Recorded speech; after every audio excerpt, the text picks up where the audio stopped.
Muito bem-vindo, querido aluno, a mais um curso do Grafia Cursos. Desta vez iremos estudar a respeito sobre a pregação bíblica. O que é pregação, o que a Bíblia diz sobre pregação, como a pregação acontecia na época das Escrituras, como devemos pregar hoje em dia. Esses e outros assuntos nós abordaremos neste curso. Seja muito bem-vindo.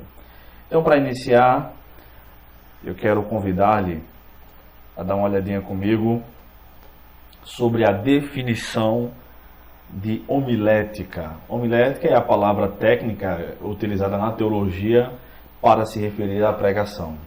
O termo homilética deriva do substantivo grego homilia, que significa literalmente associação ou companhia, e do verbo homiléo, que significa falar, conversar.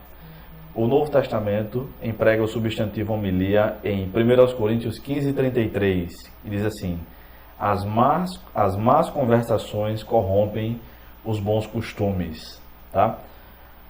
O termo homilética surgiu durante o período do Iluminismo, entre os séculos 17 e 18, quando as principais disciplinas teológicas receberam nomes de origem grega. Tá? Por exemplo, dogmática, que é a teologia dogmática, também chamada de teologia sistemática. Apologética, que é a defesa da fé. A apologia, a defesa. A apologética trata de temas relacionados às dúvidas, às questões mais complicadas da fé. E hermenêutica, que vem do deus grego Hermes, que significa a arte ou ciência de interpretação de textos. Mas outros nomes foram propostos para essa disciplina homilética, né? Por exemplo, na Alemanha, Stier propôs o nome querigtica, derivado de querix, que significa arauto. Esta palavra fala de alguém que vai anunciando o que o rei mandou anunciar, tá? Nós vamos ver lá com mais detalhes mais na frente. O Sikel sugeriu o nome para essa disciplina aliêutica. Aí seria derivado de halios, que significa pescador.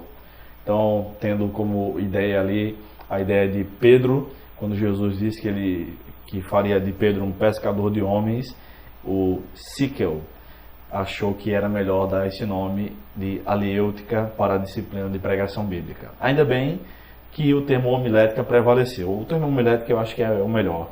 Aliéus, vamos estudar aliêutica. Não, acho que não combina não, tá? O termo homilética afirmou-se e foi mundialmente aceito para referência à disciplina teológica que estuda a ciência, a arte e a técnica de analisar, estruturar e entregar a mensagem do Evangelho. Isso que homilética é.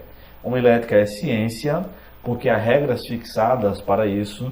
É arte, porque também trata um pouco da habilidade do pregador, daquele que organiza o sermão. E é técnica, que à medida que o tempo vai passando, quanto mais nós praticamos, e quando as pessoas querem praticar melhor, querem fazer um melhor sermão ou uma melhor pregação, conseguem com o tempo, tá bom?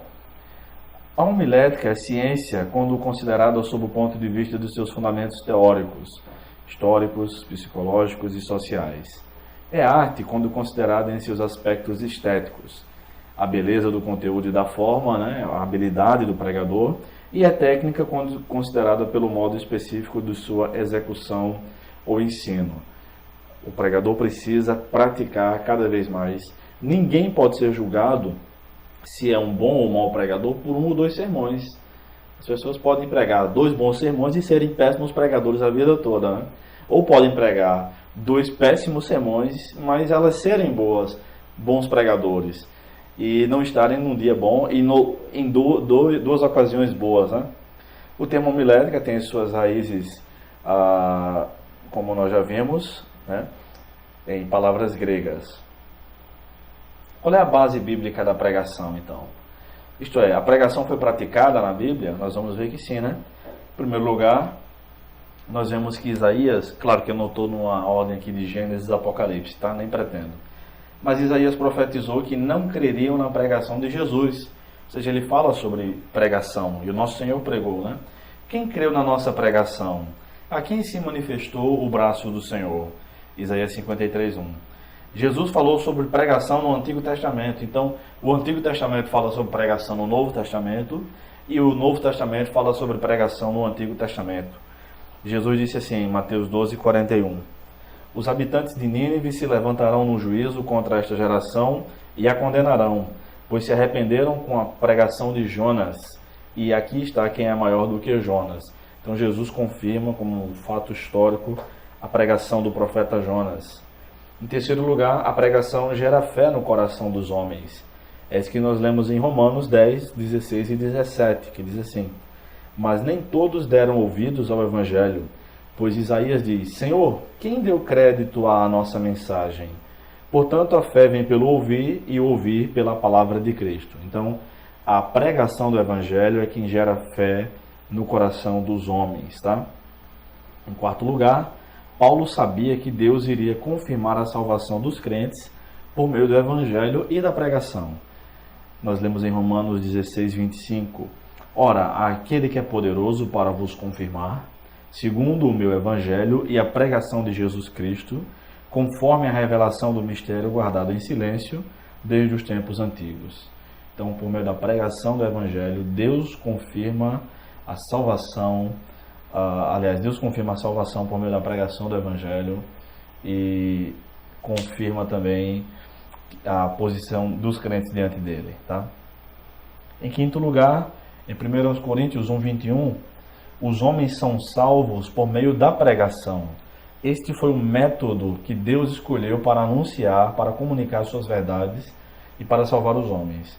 Visto que, na sabedoria de Deus, o mundo, por sua própria sabedoria, não conheceu, foi do agrado de Deus salvar os que creem por meio do absurdo da pregação. O absurdo, a pregação é tida como um absurdo aqui na primeira carta aos Coríntios, porque Corinto, na verdade, era uma cidade grega, é uma cidade grega, e os gregos são os pais da filosofia. Então, por meio da argumentação filosófica, por meio do raciocínio lógico, é que eles formulavam suas ideias. E a pregação nem sempre é assim. Não estou dizendo que a pregação é ou deva ser ininteligível ou irracional, de maneira alguma. Mas como pode seres humanos serem salvos por meio do anúncio de uma verdade que eles não podem confirmar, por assim dizer, muitas vezes logicamente. Como, por exemplo, os milagres. Os milagres não podem ser recebidos racionalmente, mas são operações miraculosas de Deus no nosso meio, na nossa vida e no mundo como um todo, tá? Em sexto lugar, a pregação de Paulo foi poderosa, né? 1 Coríntios ainda, 2:4, ele diz assim: minha linguagem e pregação não consistiam em palavras persuasivas de sabedoria, mas em demonstração do poder do Espírito. Em sétimo lugar, a pregação do Evangelho é necessária e verdadeira porque Cristo está vivo. 1 Coríntios 15:14: e se Cristo não ressuscitou, então a nossa pregação é inútil e também a vossa fé. Então a pregação é útil porque Cristo ressuscitou, porque Ele está vivo e nós pregamos Jesus Cristo crucificado e ressurreto, vivo, tá? Em oitavo lugar, os crentes recebem o Espírito Santo por meio da pregação do Evangelho. Não é por meio da lei ou por meio da prática de obras, tá? É por meio da pregação do Evangelho.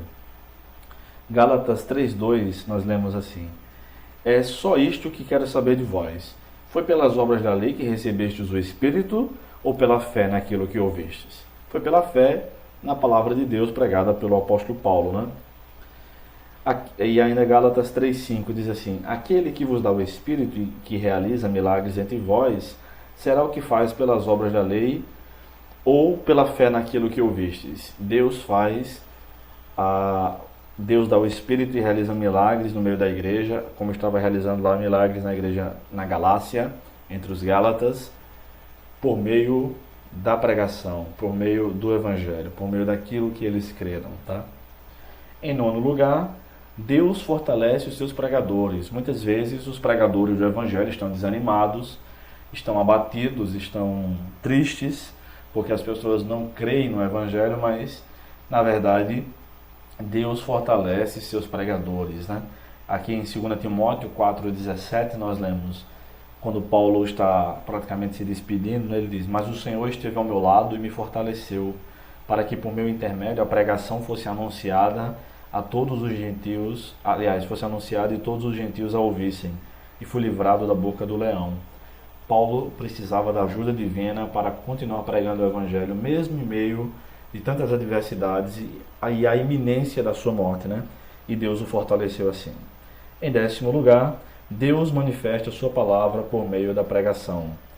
Nós lemos em Tito 1:3 o seguinte: e no tempo próprio manifestou a sua palavra mediante a pregação que me foi confiada, segundo a ordem de Deus, nosso Salvador.